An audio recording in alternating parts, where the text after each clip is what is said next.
Okay, now let's look at next example. Example 5.6. Okay, this one is a little more complicated. So the problem is like this. There's a tank, okay. There's no inlet, but there's an outlet. The velocity going out of the tank based on last chapter Bernoulli equation, we know the outlet velocity is equals square root of 2gh. H is the height of the tank. Okay, so the tank has diameter 1 meter, okay, for the tank. So it's a cylindrical shape. It's a cylinder, 1 meter diameter. The height is h, okay. The fluid is water. So the surface is open to the air, so regular air pressure, 0 gauge, I think. The outlet diameter is 10 centimeter. So it's 1/10 of the diameter of the tank. Okay. So when the water flow out the tank, the water height will decrease. Okay. So the question is, how long will it take for the water surface in the tank to drop from 2 meter, HO 2 meter, initial 2 meter, to HF 0.5 meter? Okay, so the water drops. Okay, but notice in this problem, since the outlet velocity is a function of h, so the flow speed is dictated by the water level. The higher the water is, you have faster outlet flow speed. Okay, the lower the level getting lower, then the speed getting slower. So it's not a constant outlet speed. It changes with time, actually. Although we can consider its uniform velocity at the outlet. At the cross-sectional, at the outlet cross-section, the velocity doesn't change on the cross-section, but it changes with time. Okay. Okay, so how to solve this problem? It's not as simple as you think, because the flow rate, outlet flow rate is not a constant. So you cannot just the total volume divided by the outlet flow rate to find the time. No, that's not the way, because outlet flow rate is not constant. It changes with time. Okay. So obviously we're going to use the conservation of mass to solve this, similar to the previous problem. Okay. Still, the same two questions you ask yourself. Is it steady state? Is the flow uniform? Okay. So obviously it's not steady state. Again, it's an unsteady problem. The flow drop, or the water level drops, right, with time. So it's unsteady. And it is a uniform at the outlet. There's no inlet, okay?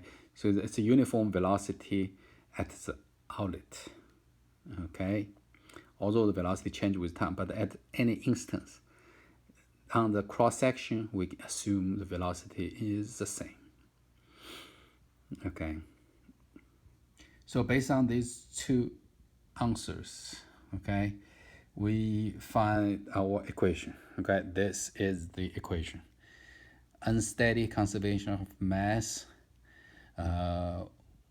Without integration, you don't need to integrate the flow rate. You can directly calculate flow rate by rho VA, right? Okay, mass flow rate, right? Okay, so the mcv over dt plus mass flow rate out minus mass flow rate in. But for this problem, there's no mass flow rate in, so it's a little bit simple here. We can reduce the m dot I. Okay, so we can rewrite the equation into this. The mass in the tank over dt equals negative mass flow rate out. There's only one mass flow rate out, so we don't need the summation. And the mass flow rate in is 0, right? There's no mass flow rate in. Okay, next step is important. Okay, then we have to construct this M tank and the mass flow rate and outlet. Okay, so here are the steps. So what is the total mass in the tank? It changes with time, right? But we can still have an expression for the total mass in the tank. So it's volume times the density, right? Volume of the tank times the density of water, right? How do you calculate the volume? It's the cross-section area of the tank times the height of the tank. So quarter pi d square is the cross-section. It's the area of the circle, right? Bottom. Area of the bottom circle times h is the volume, total volume, times rho, that would be the total mass in the tank. Okay? So right-hand side. So what is the mass flow rate at the outlet? Rho V A, right? A is the cross-sectional area. It's quarter pi d squared, lowercase d, right? Velocity, V is square root of 2gh. It's given. So rho VA, that's the outlet flow rate. Mass flow rate at the outlet. Okay, so this is our equation, right? Expanded equation. So the next step is, this is a differential equation, right? We have to solve this differential equation. So we need the integration, right? So let's make it the equation a little bit simple. To get rid of, both side has rho, can be cancelled, right? And both side has quarter pi over 4, it can cancel. If you rearrange it, it becomes d square dh over dt equals negative square root of 2g times square root of h. I separate the h from 2g because I'm going to move h to the left hand side, right? And the d square, lowercase d square. You don't have to put in the value yet, right? We can keep the letters. Okay, now the standard way is to move h to one side of the equation and move dt to the other side of the equation. So in the left hand side of the equation become dh over square root of h. Right hand side, everything is constant, right? And then times a dt, we move dt to the right hand side. Okay, then we can take integration. Okay, take integration for h, for dh, and for dt. Okay, move the constant outside the integration. Okay, the limits. Okay, so the water level dropped from HO 2 meter to HF 0.5 meter. So we start from 2 to 0.5 for the H.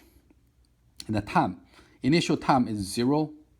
At the end, when you drop to 0.5 meter, it becomes a time t, which we don't know, which is our unknown. We want to solve this capital T here, okay, which is in the limit of the integration. That's good. Now we see, okay, finally our unknown is there. Okay, so now we can solve it. Okay, we can integrate this h negative half. It will be 2 times h positive half. Okay, put the limit 0.5 and the 2 and 0.5. Right hand side is easier.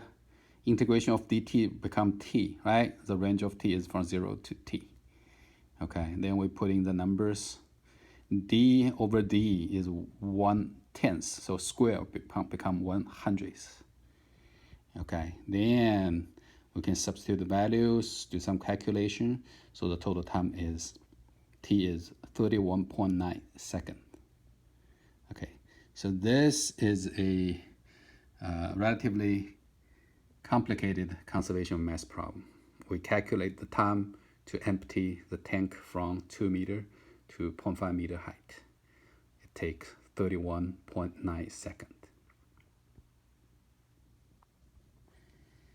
The next example is example 5.9. This is a relatively comprehensive problem. You use the knowledge for this from this chapter, mass conservation, as well as Bernoulli equation from the previous chapter. Okay, so let's look at this. It's a manometer problem. So we have a pipe with a little contraction and expansion. Okay, come back to the initial size, then in the throat becomes small diameter, small cross-sectional area, then come back to the regular size pipe. Okay, so for section 1, you have V1, okay, And section 2, in the throat, you have a larger V2. You know, the cross-section area is smaller, then the velocity become larger, right? So section 2, you have V2. Okay, so section 1 and 2 is they are connected to a manometer. Okay, as shown here. So a manometer. So I think the question here is, for the density is water is 1,000 kilogram per cubic meter. The cross-section area, the ratio A2 over A1 is 0.5, so half of the area in the throat comparing to the pipe. V1 is 10 meter per second, it's given. Okay, so the question is, find the pressure difference recorded by the pressure gauge. So I draw a circle here, delta P, this is the pressure gauge. So it measures the pressure difference, okay, that's the reading. So what is the reading on the pressure gauge? So that's the question, okay.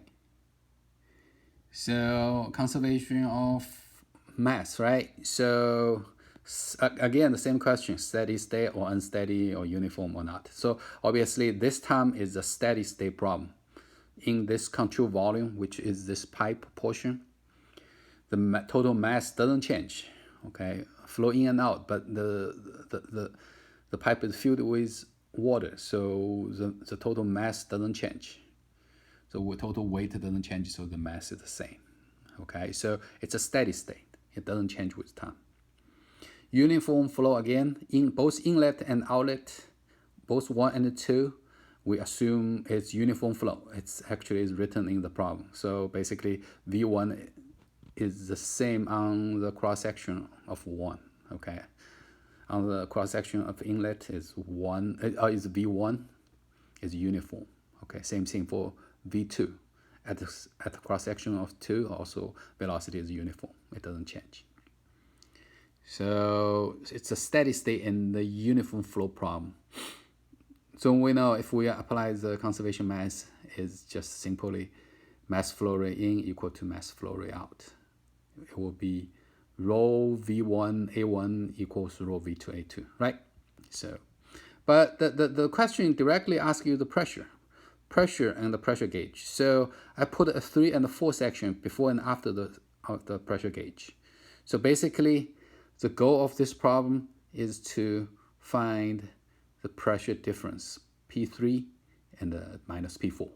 The goal is to find P3 minus P4. What is the value? Okay. So how do we start? Where do we start? So obviously we start from the flow, right? Between 1 and 2. Between 1 and 2 are the flow region. So we have to apply Bernoulli between 1 and 2. Okay. So P1 gamma Z1 plus half rho V1 square equals P2 plus gamma Z2 plus half rho V2 square. Bernoulli between 1 and 2. Okay, but the problem is our P3 and P4 is not in the Bernoulli equation. Okay, so let's do a little transformation. Look at this. So comparing to 1 and 3, comparing between 2 and 4. Okay, in the manometer tube, they are hydrostatics. So if they are hydrostatics, the piezometric pressure are the same, which P1 plus gamma Z1 should be equal to P3 plus gamma Z3. And the P2 plus gamma Z2 should be equals to P4 plus gamma Z4, right? Hydrostatics. The piezometric pressure is the same between 1 and 3 and 2 and 4. Because of that, we can rewrite the Bernoulli equation into this. Replace P1 gamma Z1 by P3 gamma Z3. Replace P2 by gamma Z2 by P4 gamma Z4. Okay, it becomes this. Wow, this is better. So the good thing is our 3 and 4, our goal is P3 minus P4, right? Both 3 and 4 are in the equation. And the gamma Z3 and the gamma Z4, they are on the same level. Assume Z is the vertical direction, right? So 3 and 4 has the same Z. So gamma Z3 and the gamma Z4 can be cancelled. So our goal, P3 minus P4, now become half rho V2 square minus V1 square. very simple. Okay, V1 is given in the corner here. I wrote a separate section. So V1 is given 10 meter per second. How about V2? Because of conservation mass, we said it in the beginning. V1A1 equals V2A2, right? Volume flow rate in equals volume flow rate out. Density is the same, so we can cancel. So V2 equals V1 times A1 over A2. We are given A2 over A1 is 0.5. So A1 over A2 is 2. So V2 can be calculated, and V2 is 20 meter per second. So then substitute V1 and V2 into this equation, and density is 1,000 kilogram per cubic meter.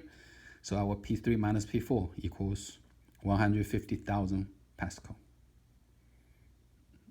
Okay, so this is a good problem. It's a comprehensive problem. Combine the knowledge of conservation mass and the Bernoulli equations. Okay. Okay, the last thing I want to talk about in chapter 5 is cavitation. I think I mentioned the cavitation in the previous Bernoulli equation, chapter 4, right? Cavitation happens when the pressure dropped to the vapor pressure. Okay, so for example, in this example shown in the textbook, you have a pipe, you have a contraction, and in the contraction, the velocity become larger.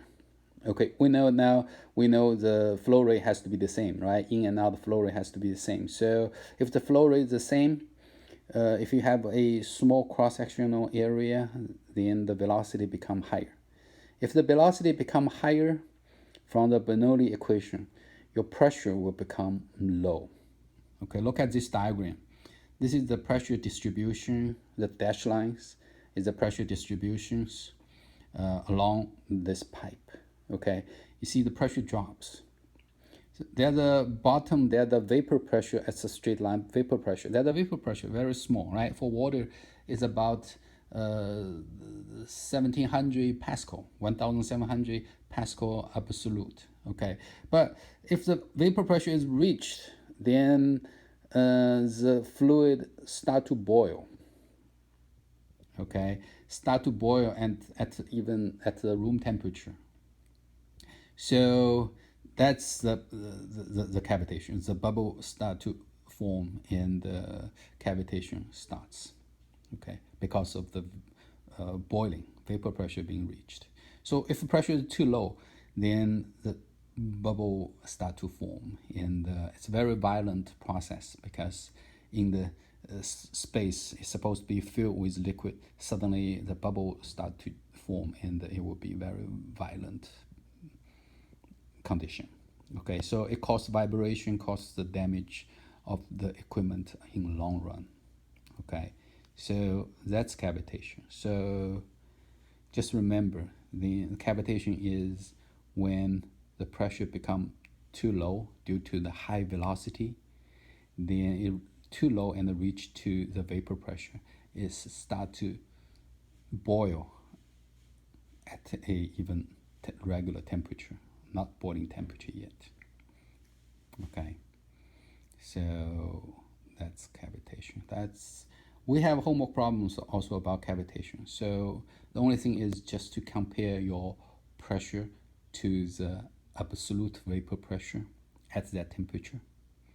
If it reach to that low temperature vapor pressure, if it reach to that low pressure vapor pressure, then cavitation will start. Okay, so that's it for chapter 5. Okay, we had several example problems, and I also assigned some homework problems. Please practice and make sure you know how to do.